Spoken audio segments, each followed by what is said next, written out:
tienen una buena carrera universitaria. Ella tenía, de hecho ella acababa de ser aceptada, él me dice, en una de las mejores universidades de aquí de Estados Unidos para continuar con sus estudios. Y, y le pregunté al amigo cómo anda y me dice, pues él está bien, no tienen problemas, tiene buen dinero. Creo también está pensando en volver a entrar a la escuela para estudiar una maestría o un doctorado en algo sobre consejería o algo por el estilo. Pero me llamó la atención que eh, que me dice que este amigo dice que por diversión o por curiosidad es como estudió o aprendió a cómo leer las cartas del tarot. Y dice que se va a los parques y a la gente pues, le ofrece el servicio, ¿verdad? De leer sus cartas. Y le pagan. Dice él que no necesita el dinero, pero lo hace sobre todo por como conocer o aprender más del perfil psicológico de las personas, ¿no? Para lo que él va a estudiar.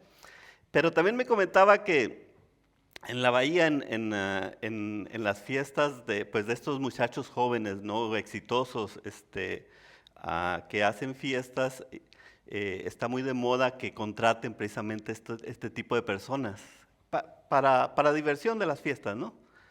Y yo le decía lo peligroso, ¿no? Lo peligroso que esto puede ser para las personas. Pues, parece una diversión, pero yo le decía, imagínate, por ejemplo, una muchacha como esta amiga de él que acaba de morir, que se acerque a esta persona que lee las cartas con una esperanza, ¿no? A lo mejor se siente vacía, no tiene sentido su vida, no, no encuentra algo más de lo que ya es, ¿no? A lo mejor tiene una buena cuenta de banco, tiene una muy buena carrera, pero interiormente a lo mejor esta muchacha pues se siente vacía, ¿no? Y acercarse a una de estas personas y que le empiece a leer la suerte pues realmente puede terminar en lo que pasó con la amiga de David, ¿no? Porque realmente no encuentra nada que la pueda hacer pleno, que realmente le pueda ah, ayudar a tener un propósito real en su vida, más allá que del éxito, ¿no? El éxito o la felicidad, ¿no? Como nosotros la llamamos. Y estoy leyendo una obra de Tomás de Aquino, se llama La Suma Teológica.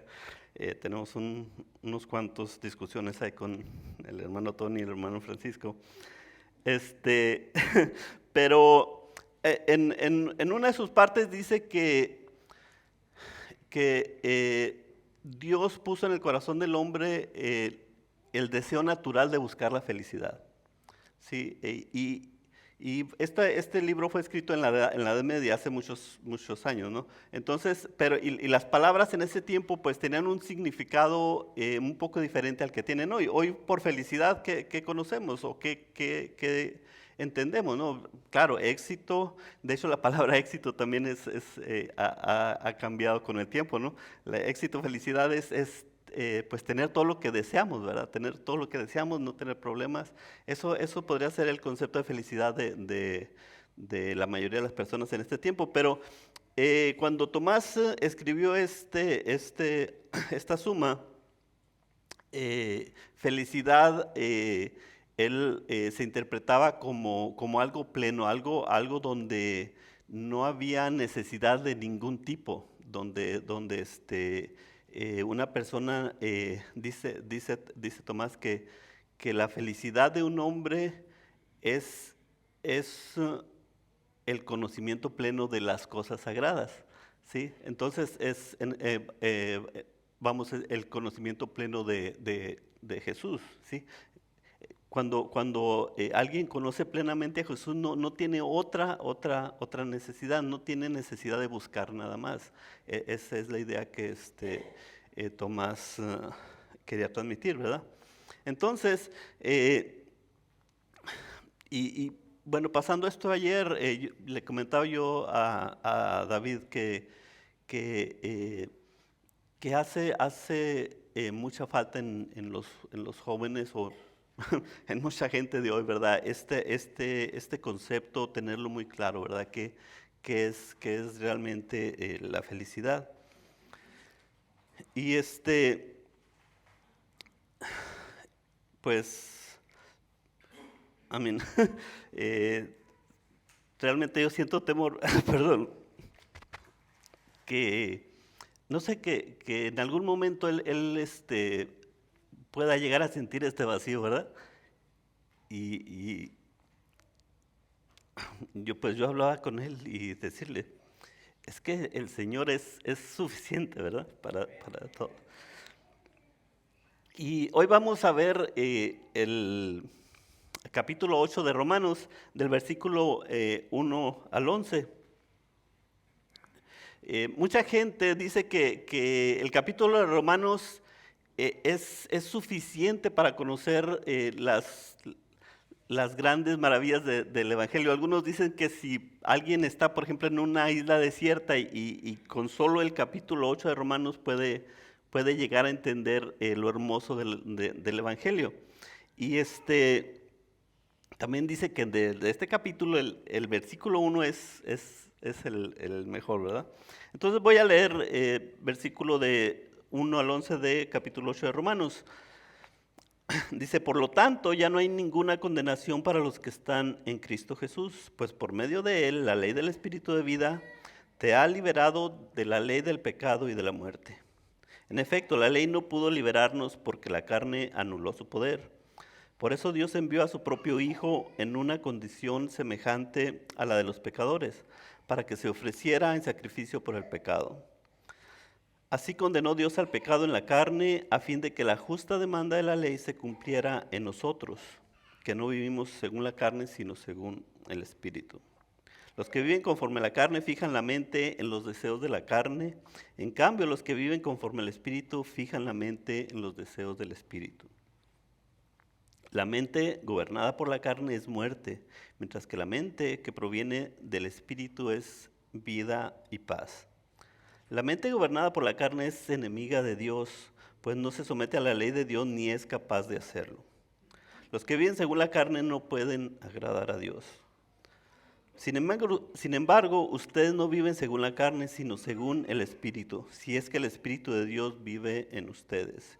Y si alguno no tiene el Espíritu de Cristo, no es de Cristo. Pero si Cristo está en ustedes, el cuerpo está muerto a causa del pecado, pero el Espíritu que está en ustedes es vida, a causa de la justicia. Y si el Espíritu de aquel que levantó a Jesús de entre los muertos vive en ustedes, el mismo que levantó a Cristo de entre los muertos, también dará vida a sus cuerpos mortales por medio de su Espíritu que vive en ustedes. En el capítulo 8 de Juan hay este pasaje, yo creo que conocido por todos, donde los fariseos traen a Jesús a esta mujer que es encontrada en adulterio. Y pues el pasaje habla cómo los fariseos pensaban ponerle una trampa a Jesús, ¿verdad? Depende de lo que él decidiera hacer con la mujer, ¿no? Pero no nos vamos a centrar mucho porque este es prácticamente otro mensaje, este pasaje, ¿verdad? Lo voy a leer un poquito, dice, maestro, a esta mujer se le ha sorprendido en el acto mismo de adulterio. En la ley de Moisés nos ordena apedrear a tales mujeres. ¿Tú qué dices? Con esta pregunta le estaban tendiendo una trampa para tener de qué acusarlo. Pues Jesús se inclinó, pero Jesús se inclinó y con el dedo comenzó a escribir en el suelo. Y como ellos lo acusaban a preguntas, Jesús se incorporó y les dijo, aquel de ustedes que esté libre de pecado, que tire la primera piedra. Inclinándose de nuevo, siguió escribiendo en el suelo. Al oír esto, se fueron retirando uno tras otro, comenzando por los más viejos hasta dejar a Jesús solo con la mujer, que aún seguía ahí. Entonces, aquí viene lo interesante, dice, entonces él se incorporó y le preguntó, mujer, ¿dónde están? ¿Ya nadie te condena? Nadie, Señor. Jesús dijo, tampoco yo te condeno. Ahora vete y no vuelvas a pecar. En esta última frase es donde vamos a centrar nuestro mensaje hoy. Tampoco yo te condeno. Ahora vete y no vuelvas a pecar. Y como le decía, podríamos decir mucho de esta historia, ¿verdad? Pero nos vamos a centrar en estas dos frases. Sí. Dice, tampoco yo te condeno. Y Jesús se estaba anticipando a lo que él iba a hacer en la cruz, ¿sí? A su muerte futura en la cruz. ¿Sí? Que él moría por los pecados de ella y que ella podría ser perdonada. Y en el contexto de Romanos, que ella podía ser justificada o declarada justa. Y Romanos 8 comienza con, por lo tanto, ya no hay ninguna condenación para los que están en Cristo Jesús. Yo tampoco te condeno, le dijo Jesús. Y si comparamos la condenación de la que se habla en Romanos 8.1 en este versículo y la condenación que Jesús dijo que no existe para esta mujer, pues esto sería nuestra justificación, ¿verdad? Jesús nos mira y Jesús nos mira y Dios nos mira y dice, tampoco yo te condeno. Jesús fue a la cruz para morir por nuestros pecados y para pagar nuestra deuda. Por lo pronto ya no hay condenación. Y el segundo punto es también lo que le dijo Jesús enseguida. ¿Qué le dijo Jesús enseguida? ¿Recuerdan? Le dijo, ve y no peques más. No le dijo, yo tampoco te condeno, ve y continúa con tu vida, ¿verdad? No le dijo, ve y no peques más. Y como vamos a ver más adelante, esto es santificación, es lo que vamos a tratar en los siguientes versículos. Entonces, un vínculo que se expresa muy claramente entre lo que Cristo hizo por nosotros, luego lo que el Espíritu nos habilita a hacer. Hay un vínculo muy, muy estrecho. Cristo absorbió nuestro castigo en la cruz. El Espíritu de Dios nos capacita para vivir vidas de justicia, vidas que agraden a Dios. Cristo nos libra de la condenación.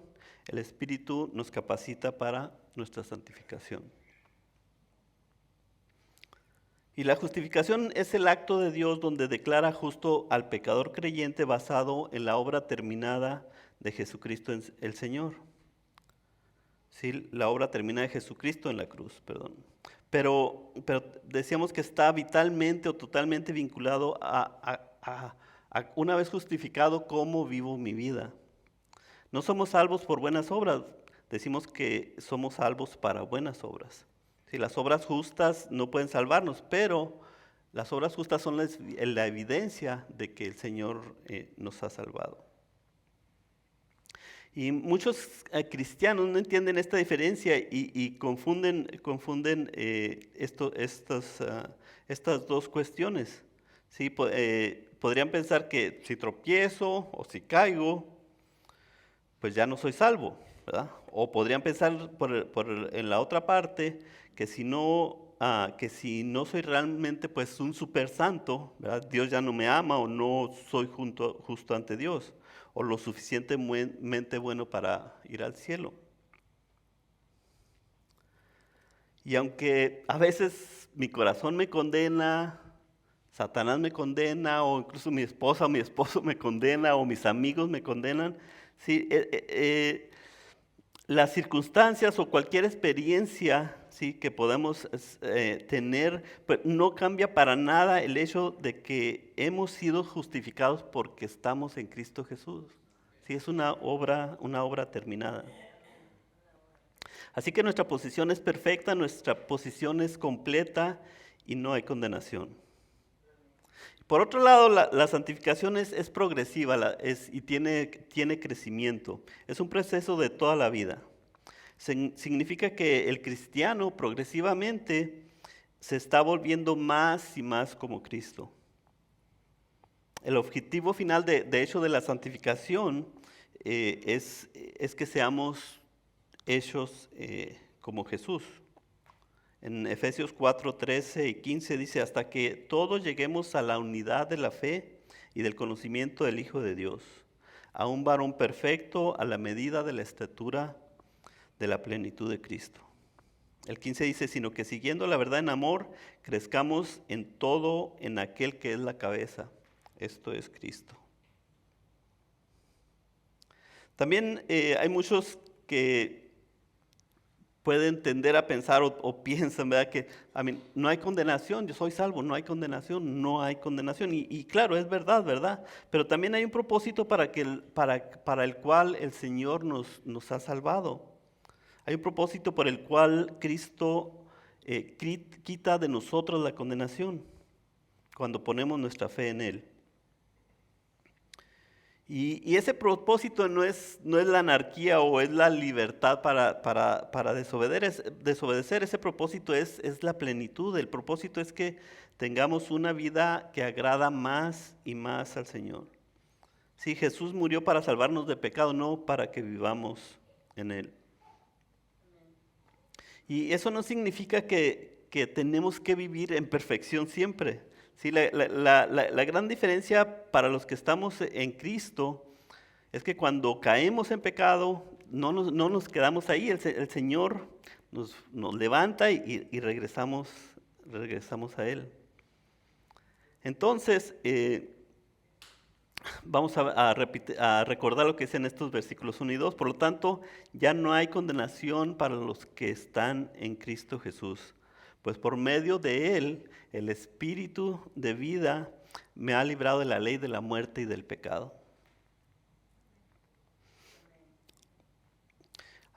¿Alguien se acuerda del mensaje de la semana anterior? Sí, ¿se recuerdan cómo Mike nos decía cómo Pablo se sentía miserable porque decía que aunque él amaba la ley, no podía obedecerla? Sí, en versículos 21 del capítulo 7 dice, así que queriendo yo hacer el bien, hallo esta ley, que el mal está en mí. Porque según el hombre interior me deleito en la ley de Dios, pero veo otra ley en mis miembros que se revela contra la ley de mi mente y que me lleva cautivo a la ley del pecado que está en mis miembros. Dice, miserable de mí, ¿quién me librará de este cuerpo de muerte? Él dice que ama la ley, quiere obedecer la ley. Sí, dice, sé que es bueno y sé que es correcto, pero él dice, no puedo hacerlo. Y la primera parte del versículo 3, en Romanos 8 dice, en efecto, la ley no pudo librarnos porque la carne anuló su poder. En otras palabras, las leyes no hacen que las personas sean completas. Una ley no puede hacer que una persona sea completa o sea santa. Si lo que hacen las leyes es revelar el crimen, las leyes revelan el pecado. Si las leyes pudieran hacer buenas a las personas, o si se pudiera, por ejemplo, legislar la moralidad, o si se pudiera legislar el cambio de corazón, pues se acabarían los problemas en el mundo, ¿no?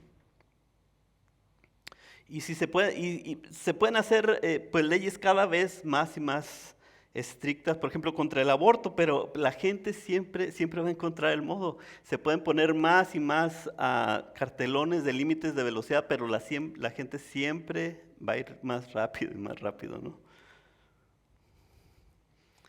De hecho, si se pudiera hacer una ley para que un árbol produjera limones, pues Mike terminaría con su gran predicación, ¿verdad? Con su gran dilema, el gran dilema de su vida, ¿no? Ajá. Sería cuestión de que Mike fuera a la ciudad, a ver, por favor, promulguen una ley de que todos los árboles de limón deben crecer y dar abundantemente limones, ¿no? Pero no es posible, no es posible. ¿Por qué no es posible? Porque el árbol va a dar fruto de acuerdo a esa ley de vida que está dentro del árbol, ¿no? No puede dar fruto por medio de una ley externa. Así también la vida que Dios quiere que vivamos no se puede dar por una demanda, no la podemos hacer por una demanda de la ley. de la ley, ni siquiera por un mandamiento del mismo Dios, ¿sí? Sino que es el fruto de la misma naturaleza divina que da como resultado de lo que Él ha hecho en Cristo, de lo que Él ha hecho por Cristo. ¿Sí? La segunda parte del versículo 3 dice, por eso Dios envió a su propio Hijo en una condición semejante a la de pecadores, para que se ofreciera como sacrificio por el pecado. Así condenó Dios al pecado en la carne. Dice Pablo en el capítulo 7, ¿quién me salvará de este cuerpo de muerte? Dice que Dios lo hizo, dice, Dios me libró de este cuerpo de muerte porque Dios hizo lo que la ley no podía hacer, debido a la debilidad de mi carne. Dios lo hizo enviando a su propio Hijo, al eterno Hijo de Dios, al mundo. Pero ¿por qué era necesario pues Jesús encarnara, por medio de una mujer? ¿Sí? ¿Por qué era necesario que Jesús viniera al mundo en forma de un bebé?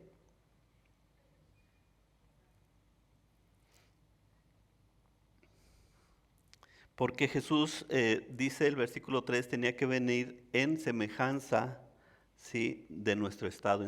Dice, en una condición semejante a la de pecadores. Y hay que tener mucho cuidado con esta palabra semejante, ¿sí? No, Él no vino como un pecador, vino en semejanza, ¿verdad? Debemos recordar, Jesús nunca cometió pecado. Entonces, Jesús tomó nuestra condición en su propio cuerpo y así hizo Dios lo que la ley no podía hacer. Dios nos sanó. La ley no podía hacernos santos, la ley solo nos hizo condenar, hizo que fuéramos condenados. Sí, pero Dios pasó por medio de la ley, operó de acuerdo con la ley, condenó el pecado por su justo juicio y nos liberó de la condenación. Por lo tanto, ahora ya no hay condenación para los que están en Cristo Jesús. Y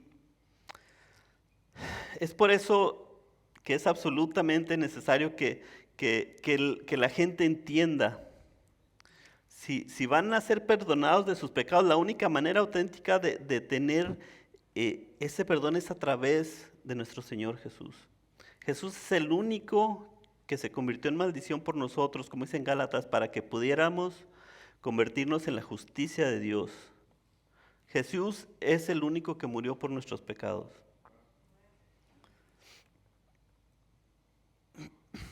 Y muchas veces cuando las personas hablan de Dios, cuando hablan de Jesús, pues simplemente lo dejan ahí, ¿verdad? Jesús murió por mis pecados, ¿sí?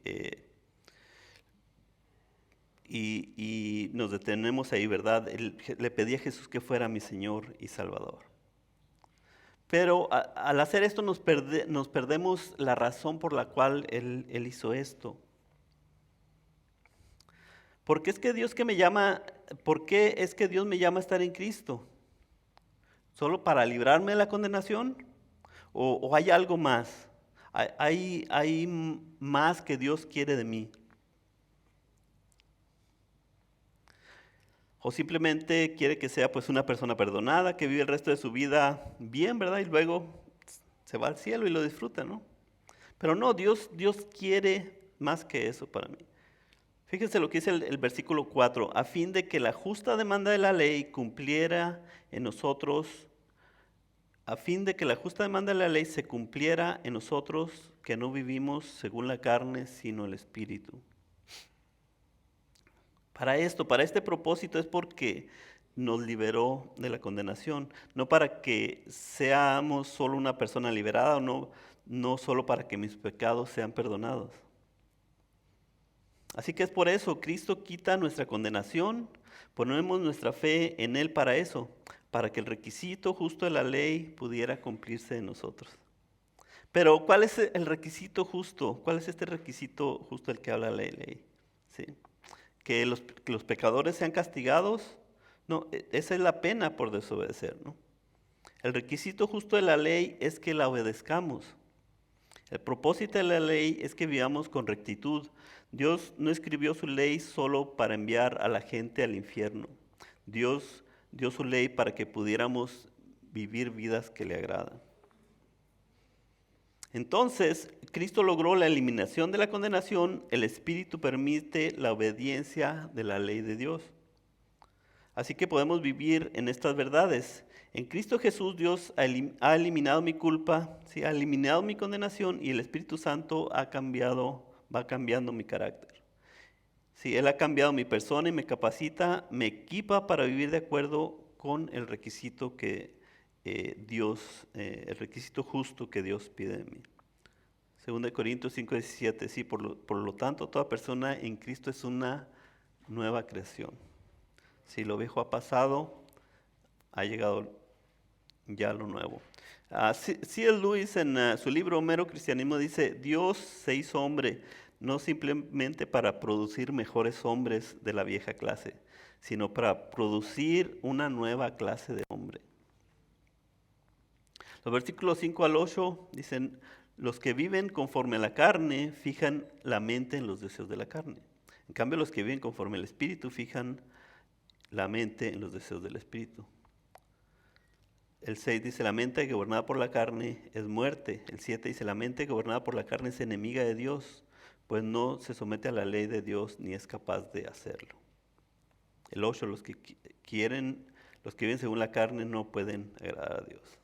¿Y cuáles son estos deseos de la carne?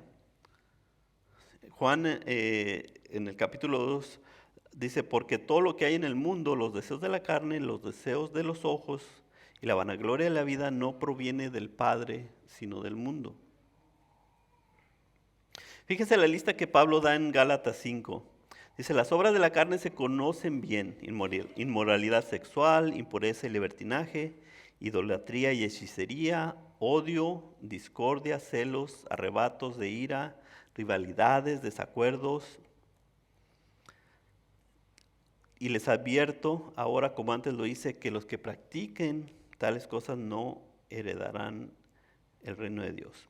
Y podemos meternos a esta lista y examinar a ver si hacemos alguna de ellas. No, pero esto es solo una referencia que da Pablo. Él mismo dice que aquí que hay muchas más cosas como estas, ¿no? Él está dando la idea de lo que son las obras de la carne.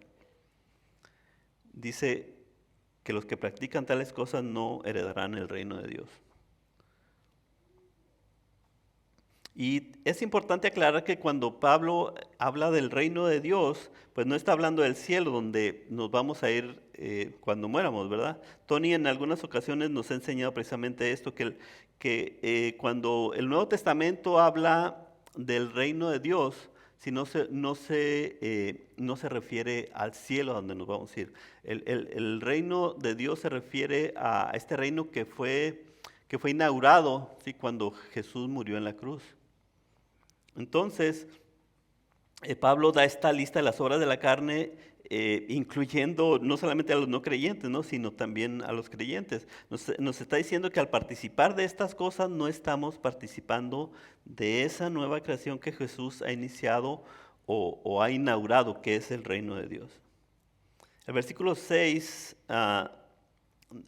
de Romanos dice que la mente gobernada por estas obras de carne es muerte.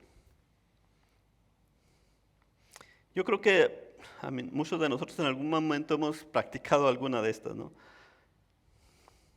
¿Y qué pasa cuando lo hacemos de una forma constante? ¿Sí? Pues comenzamos a morir, como dice Pablo, ¿no? A veces el desgaste físico por el mal que estamos haciendo, a veces el remordimiento, a veces el sentido de culpa, a veces nos separamos de la familia o de los amigos o empezamos a quedar mal en el trabajo, ¿no? Nos va haciendo cada vez más pequeño el practicar las obras de la carne. Dice que estas obras son muerte. Sí. Y porque estamos sobre todo fuera del propósito por el que hemos sido justificados. ¿Recuerdan? Sí, ve y no peques más, dice Jesús. Sí, esto es crecer en santidad. Y el Señor Jesús dice en Juan 10, yo he venido para que tengan vida y la tengan en abundancia. A veces encontramos a alguien que es como si fuera Jesús en la tierra, ¿no? Vemos a este hermano y hasta le preguntamos cómo le hace para siempre estar de buen humor, siempre, pues siempre sirviendo, siempre siendo tan generoso. Pero, y también a veces nos encontramos hermanos que les preguntan, bueno, ¿realmente has sido salvo? ¿No? ¿Realmente has recibido a Cristo? ¿Verdad? ¿Realmente has sido justificado? Sí, nos encontramos de estos tipos de personas y vemos como decíamos antes, la santidad es progresiva, ¿no? Hay veces en las que el Señor tiene que trabajar un poco más con nosotros que con otros, ¿verdad? A veces, no sé, unos venimos de unos eh, pasados en los que pues hemos cometido algunas cosas bastante malas o hemos tenido o hemos vivido en hogares que pues no han sido cristianos, ¿verdad? Hogares disfuncionales y hay otro tipo de personas que también pues a lo mejor nacieron en un hogar cristiano, conocieron la palabra del Señor desde niños, ¿no? Pues hay menos daño en ellos. Pero, como decimos, no se trata de jugar una carrera a ver quién es más santo, ¿no? ¿Quién la gana? No, la santidad es el Espíritu del Señor la comienza a producir en nosotros, ¿no? De igual manera en unos que en otros.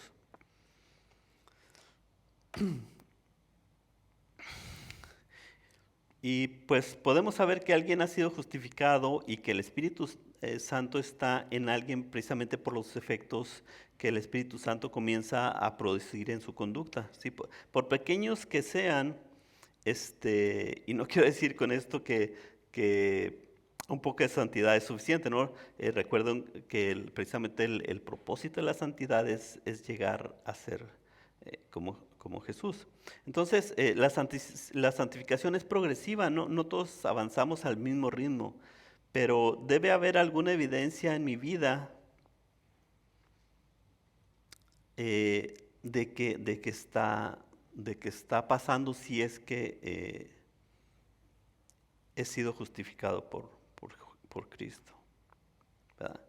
La contraparte de la obra de la carne es el fruto del Espíritu. También todos lo conocemos, ¿verdad? En cambio, el fruto del Espíritu es amor, gracia, paz, ah, paciencia, amabilidad. Aquí lo tengo. Es que lo leí en dos versiones y me confundo un poquito. Dice el Espíritu de aquel perdón. Bueno, voy a tratar. Sí, el Espíritu, a ver, ayúdenme por favor. El fruto del Espíritu es amor, paz, gozo, paciencia, amabilidad, mansedumbre, fidelidad. Y dominio propio. Muy bien. Gracias. Entonces, cuando el Espíritu Santo está activo en nosotros, siempre hace conocer su presencia precisamente por el fruto que produce en nuestro corazón y en nuestro carácter y en nuestra vida en general. Sí, para cuando salimos en la mañana de la casa, cuando estamos en el trabajo o en la escuela o divirtiéndonos o descansando, para cuando regresamos a la casa. ¿Sí? En todos los aspectos de nuestra vida el Espíritu Santo nos capacita para crecer en santidad. Romanos 8:11, y si el Espíritu de aquel que levantó a Jesús de entre los muertos vive en ustedes, el mismo que levantó a Cristo de entre los muertos también dará vida a sus cuerpos mortales por medio del Espíritu que vive en ustedes. ¿Y cómo crecemos en santidad? ¿Cómo cultivamos cada vez más el carácter de nuestro Señor? Sí, sabemos que el Espíritu vive en nosotros, sabemos que Él nos capacita y Él nos habilita. J.C. Raleigh compara el Espíritu Santo y la Biblia como un tren y unas vías. Dice que el Espíritu Santo se mueve por las vías de las Escrituras. Sí. Es en la palabra de Dios donde conocemos esa voluntad para nosotros. Sí, también dice que debemos echar mano de lo que Él llama los medios de las Escrituras. Sí, cuando hablo de medios, me refiero a la lectura bíblica, la oración privada, la asistencia regular a los cultos de adoración, a escuchar la palabra de Dios, a participar en la cena del Señor con regularidad. Yo le agregué asistir a la escuela dominical. ¿Sí? Entonces, que ninguno que descuide tales prácticas puede esperar mucho progreso en su santificación. Muchos al leer la palabra santidad se nos hace una palabra muy grande, ¿no? Se nos hace hasta cierto punto algo que no es posible, ¿verdad? Tenemos la idea de una perfección de una sola vez, ¿no? Pero, ¿qué pasaría si buscáramos la santidad? ¿Qué pasaría si permitiéramos que el Espíritu Santo comenzara a trabajar en nosotros así gradualmente, ¿no? Paso a paso. ¿Sí? ¿En qué tipo de persona nos convertiríamos si em- empezamos a tener cambios que el Espíritu Santo va produciendo en nosotros? ¿Sí?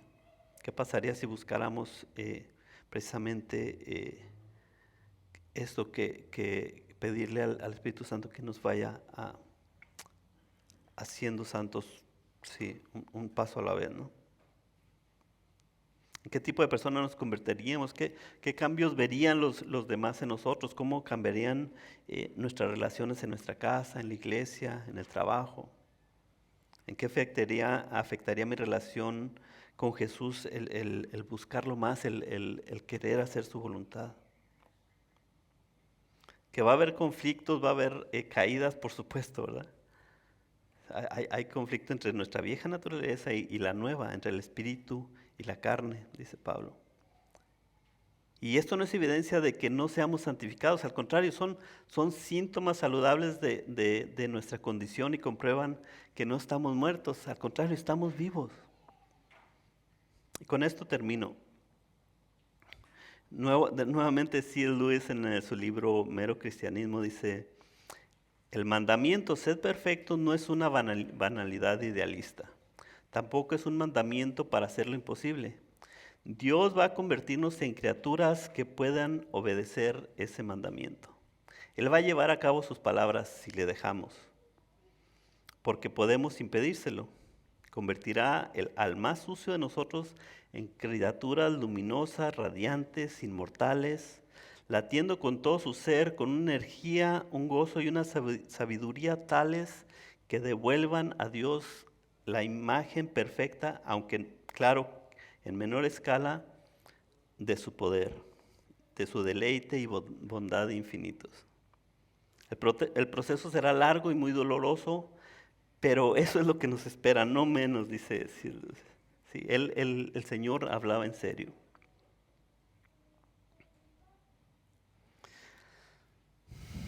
Yo creo que el Espíritu nos ha hablado hoy a todos de una forma diferente, a lo mejor a cada quien.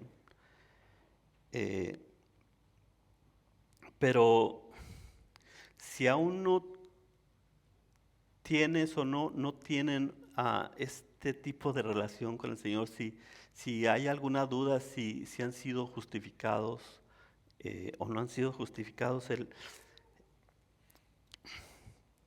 el Señor Jesús en esta mañana nos está diciendo: yo soy suficiente, yo soy capaz de cambiarte, yo soy capaz de hacerte santo. ¿Sí? Y pensemos en esto, ¿cómo podemos ser plenamente felices? ¿Cómo podemos no necesitar de nada Sí, a pesar de las circunstancias, a pesar de que a veces hay problema económico o hay problemas con la familia o preocupaciones, el Señor le dice, yo soy suficiente para ti.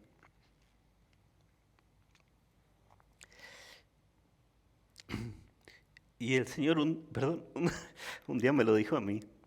Y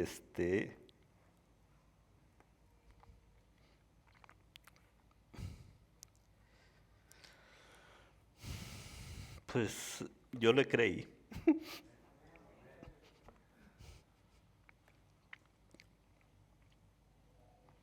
Y es gracias a él, a eso que yo puedo estar aquí. Sí, batallando para hablarles, pero confiado y seguro de que el Señor me ha justificado. Perdón. Pues si alguien quiere hablar sobre esto, si alguien quiere conocer cómo es que el Señor nos justifica, cómo podemos pedirle que lo haga, puede pasar al frente ahorita o puede hablar con alguien de los que estamos aquí, el Tony, Mike.